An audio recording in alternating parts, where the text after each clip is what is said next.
Bienvenue sur Lithothérapie & Co. Je m'appelle Jade, je suis lithothérapeute et dans ce podcast, nous allons découvrir ce qu'est la lithothérapie. Si vous vous demandez ce qu'est la lithothérapie, ce qu'elle apporte et comment utiliser les pierres au quotidien, alors vous êtes au bon endroit. Toutes les semaines, je vous offre des conseils et astuces pour vous aider à mieux la comprendre et à l'implémenter dans votre quotidien pour un meilleur équilibre de vie. Alors, prêt à mettre en avant votre bien-être grâce aux pierres ? À devenir plus aligné et à gagner en sérénité ? C'est parti pour l'épisode du jour. Hello et bienvenue dans ce nouvel épisode du podcast de Lithothérapie & Co. Et aujourd'hui, j'avais envie de te parler d'une pierre, de plusieurs pierres que j'aime énormément, de 10 pierres qui m'ont le plus aidé, moi, à cheminer dans la lithothérapie. Et donc, pour ça, si tu regardes ce podcast en vidéo, sache que je te montre toutes mes pierres de ma collection personnelle. Donc, ce sera un plaisir pour les yeux aussi. Donc, si tu as envie de me retrouver, c'est sur YouTube. En attendant, est-ce que tu es prête ? Première pierre qui m'a le plus aidée. Je vais la prendre, hop. Elle est ici, c'est le grenat. Bon, ça, c'est une très, très grosse pièce que j'ai dans les mains parce que moi, j'adore les gros gabarits et que c'est ma collection personnelle. Mais voilà, le grenat, c'est une pierre de feu. C'est une pierre qui m'a beaucoup aidé à cheminer. Déjà, pourquoi ? Parce que j'en ai 3 dans mon ADN minéral.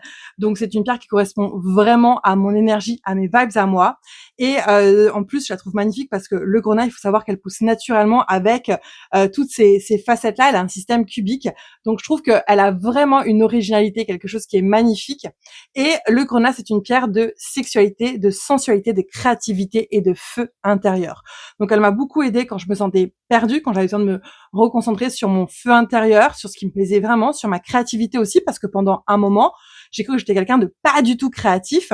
Et elle m'a aussi aidée quand il a fallu que je reparte à la conquête de mon corps et de ma sensualité, parce qu'avec l'endométriose, j'ai pris énormément de poids et il a fallu que je réapprenne, en fait, tout simplement, à faire un ami avec ce nouveau corps aussi dans ce côté-là. Et cette pierre-là m'a énormément aidée. Donc voilà, ça c'était pour le grenat. Deuxième pierre qui m'a énormément aidée, je vais te montrer, je pense que tu connais, je t'en ai déjà beaucoup parlé, c'est lourd, c'est le bois fossilisé. Donc le bois fossilisé, c'est une pierre, c'est du bois qui est devenu pierre avec le temps. Donc on peut pas faire mieux en termes d'ancrage que cette pierre-là. Et moi, il faut savoir que je suis Taureau. Donc, qui dit Taureau dit que, pour moi, l'ancrage, c'est très, très important. Avoir des routines, des habitudes, revenir à moi, dans mon centre. Et ça, c'est vraiment la pierre qui m'aide à faire ça. Et surtout, quand on est en travail de développement personnel, on peut, au début, se laisser happer un petit peu par tout ce qui se passe autour de nous, les personnes, voir les émotions des autres, voir les situations des autres qui nous appartiennent pas. Et je trouve que le bois fossilisé, c'est vraiment la pierre qui nous aide à revenir toujours à nous et à nos émotions, à notre corps, à notre corporalité. Et du coup, voilà.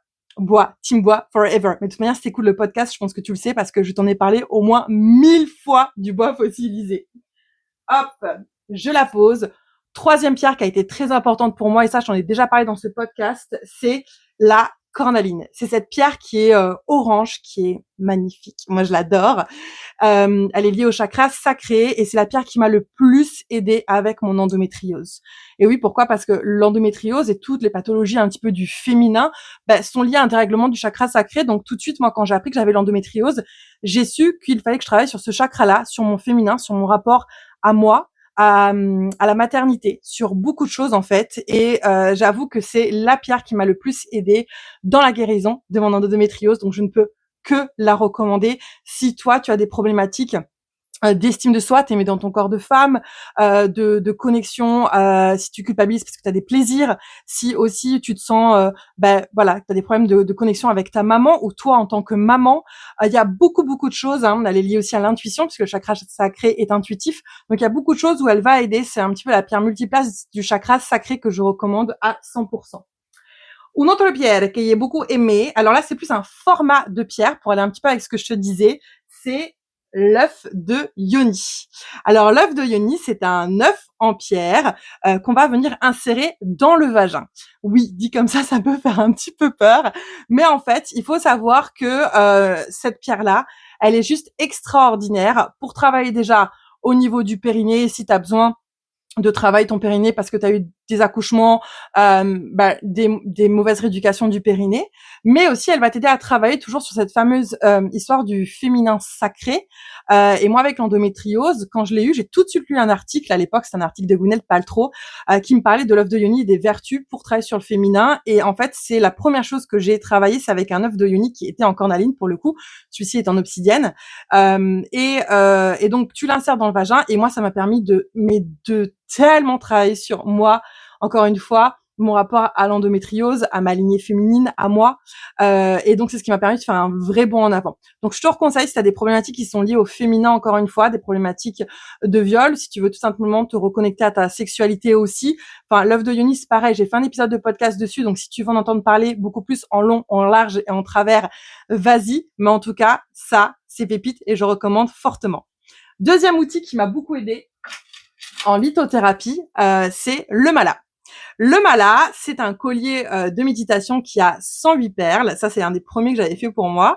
En fait, on va venir l'utiliser pour méditer. En fait, quand j'ai eu de l'endométriose, on m'a conseillé de faire un programme de MBSR. Je sais pas si tu sais ce que c'est, mais grosso modo, c'est tout simplement le fait d'être connecté à soi et d'apprendre à être dans la pleine conscience. Et du coup, on m'a appris à faire des méditations de pleine conscience. Je suis plongée directement dessus. C'était pour la gestion des douleurs. C'est mon médecin qui m'en avait parlé. Donc, j'ai fait un gros programme de 8 semaines de MBSR. Et en fait, j'ai découvert la méditation de pleine conscience. Et du coup, j'ai découvert aussi le mala, qui est un super outil, du coup, pour méditer, pour apprendre à revenir dans son corps. Et ça, c'est un outil qui m'a aidé pour la gestion de la douleur, pour la gestion de mon stress, pour beaucoup de choses et que j'utilise encore énormément aujourd'hui. Parce que pour moi, la méditation, autant la lithothérapie, les pierres, c'est pas encore prouvé scientifiquement, autant la méditation, c'est prouvé scientifiquement que ça fonctionne. Et donc voilà, tout simplement, eh bien c'est un super outil que moi je t'invite vraiment à utiliser en fait dès que tu le peux, parce que c'est pour moi une base à tous les niveaux, et ça aide au niveau psychique, mais au niveau physique aussi, cardiovasculaire. Donc voilà. Et moi c'est quelque chose qui m'a beaucoup aidé au début et que j'utilise encore très souvent. Une autre pierre dont j'ai envie de te parler, pouf, allez, je vais la prendre ici, c'est l'obsidienne. Alors, pourquoi l'obsidienne? C'est cette pierre noire, l'obsidienne, noire qui est du verre volcanique, qui est très profonde. C'est pareil, moi j'en ai dans mon ADN minéral, donc c'est une pierre qui parle énormément à moi. Qui me parle énormément, c'était pas très français, mais du coup c'est une pierre qui aide pour couper les liens, et Dieu sait que j'ai coupé des liens grâce à cette obsidienne, grâce à mon cheminement aussi. C'est une pierre aussi qui nous aide à aller voir dans nos parts d'ombre, nos blessures, et moi dans mon travail pareil de guérison personnelle, de développement personnel et spirituel, il a fallu que j'aille au cœur de ce qui faisait mal, il a fallu que j'aille remuer un petit peu la merde, désolée pour le langage, et donc c'est vrai que cette pierre là elle m'a énormément aidé pour traverser mes parts d'ombre, et je reconseille vivement. Attention, pas pour tout le monde parce qu'elle est très intense, mais c'est vraiment une super pierre pour aller chercher ça. Alors, si on change complètement d'énergie, on va aller voir son opposé avec le quartz rose. Pourquoi? Parce que le quartz rose, c'est une pierre d'amour. C'est une pierre d'amour inconditionnel, et vous l'avez vu, hein, ce chemin de développement personnel que j'ai fait, ça n'a pas forcément été le plus simple, le plus facile, comme tous les chemins, parce que on va chercher des choses qui sont vraiment dans nos tripes, et donc là on va voir nos parts d'ombre, on a aussi besoin de se donner beaucoup d'amour, de s'accepter, d'un amour inconditionnel avec bienveillance à tous les niveaux. Et le quartz rose, c'est vraiment la pierre qui m'a permis de travailler sur cet espace-là, sur mon côté un petit peu plus yin, un petit peu plus doux, sur cet amour de moi, pour m'aider à trouver l'amour aussi. J'ai fait un énorme rituel en début d'année qui m'a fait une libération incroyable sur tout ce qui est relations sentimentales et amoureuses. Donc franchement, je sais que c'est un basique et qu'on en parle tout le temps, mais c'est un très bon basique que je vous conseille de continuer à avoir avec vous, parce que pour moi c'est vraiment un essentiel. Une autre pierre qui m'a beaucoup aidée, c'est la septaria. La septaria, c'est une pierre, on dirait un petit peu une carapace, vous voyez, une carapace de tortue, et justement, c'est la pierre des personnes qui ont des carapaces. Alors, j'en ai aussi dans mon ADN minéral, ce qui fait que j'ai eu des carapaces. De toute manière, si j'ai ce poids qui est venu, alors oui, il y avait les dérèglements avec l'endométriose, etc., mais il y a aussi les carapaces que je portais et que je me suis mise, et donc elle aide à renouer avec son hypersensibilité, et moi, elle m'a aidée à identifier mes carapaces, à les lâcher petit à petit pour venir dans ma sensibilité naturelle et oser être vulnérable et oser être moi aussi. Ça n'a pas été un long chemin facile parce que la première fois que j'ai travaillé avec elle, ça a été très très très très très très challengeant. Mais franchement, elle est juste incroyable. Je la conseille plus. Une autre pierre que j'adore. Et celle-ci, je vous en parle beaucoup. Je vous montre la mienne, hein, toujours gros format.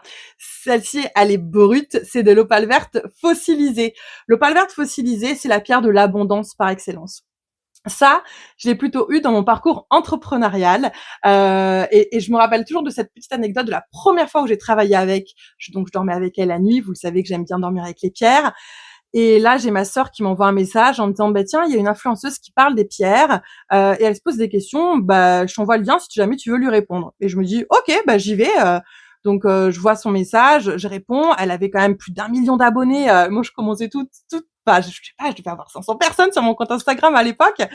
Je lui réponds et là elle me dit ah mais c'est génial, j'adore ta manière de parler des pierres, c'est hyper clair. Vas-y, on se fait un live ce soir. Et j'étais là what?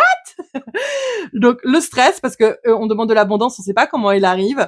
Et et en fait, c'était mon premier live avec quelqu'un d'aussi gros et c'était juste incroyable. Donc retour d'abondance. Et je pourrais vous raconter 1000 des histoires comme ça pour moi, pour mes clients, etc. Mais vraiment l'abondance, que ce soit l'abondance financière, l'abondance au niveau de la santé, de l'amour, qu'importe en fait, c'est vraiment la pierre de l'abondance par excellence. Et nous, on a tendance à bloquer nos propres fontaines d'abondance. Donc je la conseille plus aussi celle-ci. Et puis une dernière dont je voulais te parler, ouais, c'est ma dernière pour toi aujourd'hui, c'est déjà pas mal parce que je crois que je t'ai parlé de 10, 11 pierres.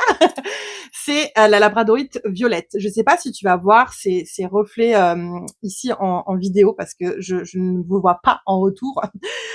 Mais c'est une pierre de protection, la labradorite. Et moi, dans mon parcours de guérison personnelle, j'ai une espèce de boulimie, en fait, du développement personnel, spirituel. Je me suis formée à plein de méthodes. J'en parle pas forcément sur les réseaux sociaux, mais je suis aussi maître Reiki, je fais du Theta Healing, du Yin Yoga, beaucoup de choses. Et c'est vrai que je suis cartomancienne et j'ai appris à venir protéger mes espaces à chaque fois. Et pour moi, la labradorite violette, c'est la prière de protection du spirituel. Donc dès que je fais des rituels, des choses comme ça, je sors tout le temps cette labradorite violette qui est très souvent avec moi. C'est vraiment un must-have pour moi. Voilà, c'est tout pour moi aujourd'hui. N'hésite pas à me dire toi en commentaire de cet épisode, que ce soit sous la vidéo YouTube ou sur Instagram, tes chouchoutes à toi, celles qui te parlent le plus, tes indispensables, celles qui t'ont le plus aidé. Et on se retrouve la semaine prochaine pour un nouvel épisode. Ciao, ciao!